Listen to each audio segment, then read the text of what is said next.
1절로 11절 말씀, 구약성경 사무엘상 29장 1절에서 11절, 제가 가지고 있는 구약성경 458면에 있습니다. 다 찾으셨으면 함께 읽으시겠습니다. 블레셋 사람들은 그들의 모든 군대를 아벡에 모았고 이스라엘 사람들은 이스라엘에 있는 샘 곁에 진쳤더라. 블레셋 사람들의 수령들은 수백 명씩 수천 명씩 인솔하여 나아가고 다윗과 그의 사람들은 아기스와 함께 그 뒤에서 나아가더니 블레셋 사람들의 방백들이 이르되 이 히브리 사람들이 무엇을 하려느냐 하니 아기스가 블레셋 사람들의 방백들에게 이르되 이는 이스라엘 왕 사울의 신하 다윗이 아니냐. 그가 나와 함께 있은지 여러 해 되되 그가 망명하여 온 날부터 오늘날까지 내가 그의 허물을 보지 못하노라. 블레셋 사람의 방백들이 그에게 노한지라. 블레셋의 방백들이 그에게 이르되 이 사람을 돌려보내어 왕이 그에게 정하신 그 초소로 가게 하소서. 그는 우리와 함께 싸움에 내려가지 못하리니 그가 전쟁에서 우리의 대적이 될까 하나이다. 그가 무엇으로 그 주와 다시 합하실까? 이 사람들의 머리로 하지 아니하겠나이까? 그들이 춤추며 노래하며 이르되 사울이 죽인 자는 천천히요 다윗은 만만히로다 하던 그 다윗이 아니니까 하니 아기스가 다윗을 불러 그에게 이르되 여호와께서 살아계심을 두고 맹세하노니 내가 정직하여 내게 온 날부터 오늘날까지 내게 악이 있음을 보지 못하였으니 나와 함께 진중에 출입하는 것이 내 생각에는 좋으나 수령들이 너를 좋아하지 아니하니 그러므로 이제 너는 평안히 돌아가서 블레셋 사람들의 수령에게 거슬러 보이게 하지 말라 하니라. 다윗이 아기스에게 이르되 내가 무엇을 하였나이까?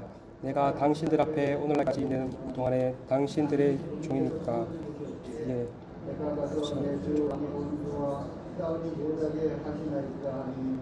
아기스가 다윗에게 대답하이르되 내가 내 목전에 하나님의 전령같이 선한 것을 내가 아나 블레셋 사람들의 방백들은 말하기를 그가 우리와 함께 전쟁에 올라가지 못하리라 하니 그런즉 너는 너와 함께 온 내 주의 신하들과 더불어 새벽에 일어나라. 너희는 새벽에 일어나서 발거든 곧 떠나라 하니라.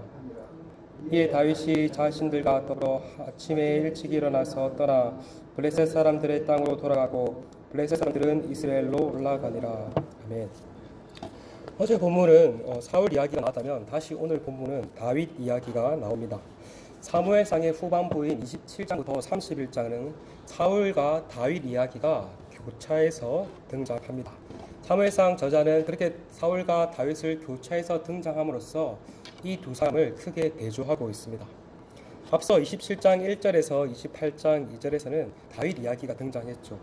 다윗이 블레셋에 망령을 가게 되었고 아기스의 큰 신임을 얻어서 이스라엘과의 전쟁에 참여하게 됩니다. 다윗은 정말 이 땅에서는 정말 이러지도 못하고 저러지도 못하는 큰 위기에 직면하게 되었습니다. 만약에 블레셋 편에 서서 이스라엘과 맞서 싸울 때는 자신의 민족을 치는 행위가 되고 만약 그렇게 하지 않는다면 아기스를 배반하는 행동이었기 때문입니다. 그런데 갑자기 어제 본문인 29장에서는 큰 위기를 맞은 사울 이야기가 등장합니다. 사울은 임박한 블레셋과의 전쟁을 앞두고 하나님께서 아무런 응답이 없으시자 스스로 그 위기를 돌파하기 위해 엔돌에 있는 신접한 여인을 찾아갔습니다. 오늘 본문은 시간적 순서상 어제 본문과 더 앞서 일어난 사건입니다. 어제 본문 28장 4절에서 블레셋 군대는 수넴의 진을 쳤다라고 말을 하는데 이 수넴은 이스라엘 진영을 가리킵니다. 그러니까 이스라엘 진영의 진을 침으로써 전쟁이 임박했음을 알 수 있습니다. 반면 오늘 본문 1절은 블레셋 군대가 자신들의 진영인 아벡에 군대를 모으고 있습니다. 시간적 순서상 오늘 본문이 있은 뒤 임박한 블레셋과의 전쟁을 앞두고 사울이 엔돌에 신접한 여인을 찾아갔던 것입니다. 이처럼 사무엘서 저자는 시간적 순서를 뒤틀면서까지 의도적으로 사울과 다윗 이야기를 대조하고 있습니다. 큰 위기를 맞은 다윗과 큰 위기를 맞은 사울, 이 사람의 결말이 어떻게 될 것인가, 사울과 다윗의 운명이 어떻게 될 것인가가 이 사무엘상의 후반부의 관전 포인트라 할 수 있습니다. 오늘 본문은 28장 1절과 2절과 연결되는 내용입니다. 28장 1절에서 2절에서는 아기스는 다윗에게 이스라엘과 전쟁에 참여할 것을 요청하였고 다윗은 참전하는 쪽으로 나아가게 됩니다. 그 뒤 블레셋은 모든 군대를 주요 군사기지인 아벡으로 직결시키고 있습니다. 2절 보니 블레셋의 수령들은 수백 명씩 수천 명씩 군대를 인수해 나갔고 다윗과 함께한 사람들은 아기스와 함께 그 뒤를 따라갔다라고 말을 합니다. 이대로 가다가는 다윗이 이스라엘에 맞서 전쟁에 참여하는 것 같아 보입니다. 그런데 3절에서 놀라운 일을 합니다. 3절에서 블레셋 사람들의 방백들 곧 지휘관들이 아기스에게 이 히브리 사람들이 무엇을 하느냐고 묻습니다. 왜 이스라엘과 전쟁을 하는데 이스라엘 사람들, 특별히 다윗을 전쟁에 참전시킨다는 것이었습니다. 그러자 아기스는 너무 염려하지 말라며 이전에 다윗이 사울의 신하였지만 이제는 자신의 오른팔이라고 말을 하며 다윗을 변호합니다. 그를 여러 해 지켜보았지만 그가 망명한부터 지금까지 아무런 그에게서 허물을 발견할 수 없다고 말을 합니다. 그러자 블레셋 지휘관들은 노하며 그를 돌려보내라고 말을 합니다. 자신들과 함께 전쟁에 참여할 수 없다는 것이죠. 왜냐하면 전쟁에 참여했다가 언제 자신들을 배반할지 모른다는 것이었습니다. 블레셋의 지휘관들은 다윗이 어떠한 인물인지 잘 알았습니다. 그가 누구입니까? 사울을 죽인 자는 천천히요 다윗이 죽인 자는 만만이라고 이스라엘에게서 유명한 자였을 뿐만 아니라 블레셋에도 이미 유명했던 자였습니다. 여기서 우리는 블레셋 사람들이 다윗을 두려워하고 있음을 알 수 있습니다. 아마 어제 본문에서 사울은 어땠습니까? 블레셋 군대를 보고 두려워했습니다. 블레셋을 보고 두려워하는 사울과 다윗을 두려워하는 블레셋 사람들 크게 대조가 되고 있죠. 이처럼 우리도 마찬가지인 것 같습니다. 우리가 하나님 밖에 있으면 세상을 두려워할 수밖에 없습니다. 반면 우리가 하나님 안에 있으면 세상이 두렵지 않습니다. 오히려 누가 우리를 두려워합니까? 세상이 우리를 두려워할 수밖에 없습니다. 블레셋의 지휘관들의 반대에 부딪힌 아기스는 자신의 뜻을 굽힐 수밖에 없었습니다. 그래서 다윗에게 자신인 다윗의 전쟁에 참여하기를 원하지만 지도자들이 반대하니 어쩔 수 없다 하며 전쟁에 참여하지 말고 돌아가라고 말을 합니다. 이때 다윗은 어떻게 반응을 합니까? 8절입니다. 다윗이 아기스에게 이르되 내가 무엇을 하였나이까? 내가 당신 앞에 오늘날까지 있는 동안 당신의 종에게서 무엇을 보셨기에 내가 가서 내 주의 왕의 원수와 싸우지 못하게 하시나이까 하니. 다윗의 이 말은 진심이었을까요? 아니었습니다. 다윗은 속으로 전쟁에 참여하지 않는 것이 얼마나 다행인지 모른다고 생각했을 것입니다. 하나님께서 이렇게 기가 막히게 역사하시구나 싶었을 것입니다.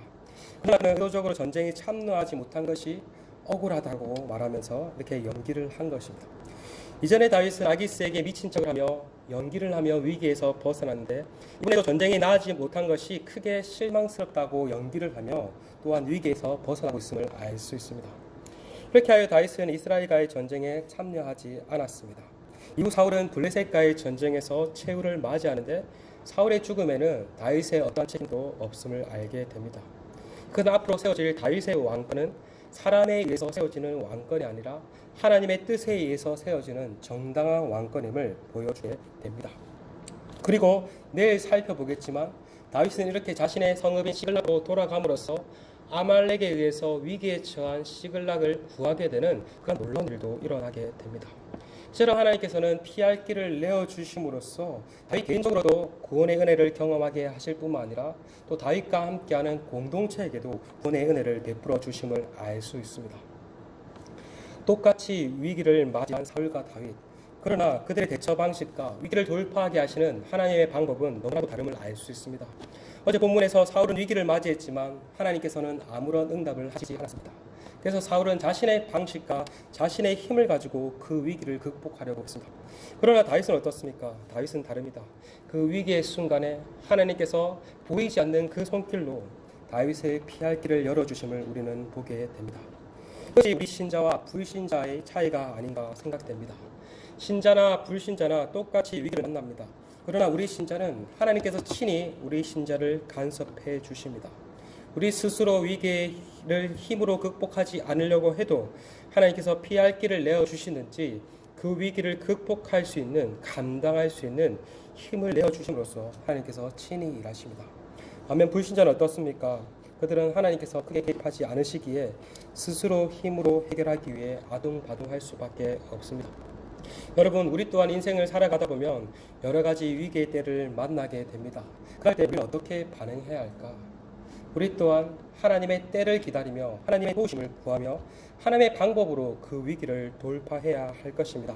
오늘 정말 함께 기도했으면 좋겠습니다. 정말 오늘 또한 우리가 여러 가지 기도 제목이 있으실 터인데 정말 이때 정말 하나님의 때를 기다리며 하나님의 도우심을 간구할 수 있기를, 내 힘과 내 방식이 아니라 하나님의 도우심을 간구하며 나아갈 수 있기를 간구하며 나아가시겠습니다. 이 시간 함께 기도하셨으면 좋겠습니다. 오늘도 말씀을 붙잡고 정말 하나님께 더욱더 매달리며 나아갈 수 있기를 간절히 소망합니다. 여러 가지 어려움과 기도 제목 가운데 하나님 감당할 수 있는 힘을 주시고 피할 길을 내어달라고 시간 함께 기도합시다. 또한 오늘 수요 예배가 있습니다. 정말 이 수요 예배 가운데도 하나님께서 함께 해주시고 또 말씀하여 달라고 은혜로운 수요일 모든 시간 될 수 있게 해달라고 시간 함께 기도하시며 나아가시겠습니다. 함께 기도하시겠습니다.